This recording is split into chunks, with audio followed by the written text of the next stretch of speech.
وطبعا بقى بالنسبه لفقره الفانتازي اللي كل متابعينا منتظرينها، يمكن كل بيقول القطر بقى ابتدى يشد بقى ان احنا نلحق في اي محطه من المحطات، ان شاء الله هنساعدكم. بالنسبه لمباراه ليفربول وويست هام، اعتقد داروين نونيز هيكون له دور كبير جدا لو لعب، محمد صلاح ايضا، ولكن الحقيقه اللي ممكن نعتبره نجم جوله وارد لو لعب الحقيقه وهيقدم مباراه قويه جدا اللاعب داروين نونيز، ولكن محمد صلاح هيكون له دور كبير، وايضا اللاعب لويس دياز وديوجو جوتا لو شارك.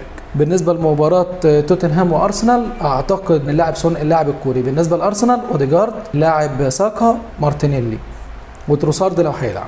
بالنسبه لمباراه تشيلسي واستون فيلا، بالنسبه لاستون فيلا اعتقد واتنكس او ليون بايلي. بالنسبه لمباراه برايتون وبورتسموث، ميتوما هيكون له دور كبير. راس الحربه سواء بقى جواو بيدرو او هيلعب داني ويلباك او فريكسون على حسب مين هيلعب. بالنسبه لمباراه نيوكاسل وشيفيلد يونايتد، اعتقد ويلسون لو لعب هيكون له دور كبير، وايضا اللاعب الميرون.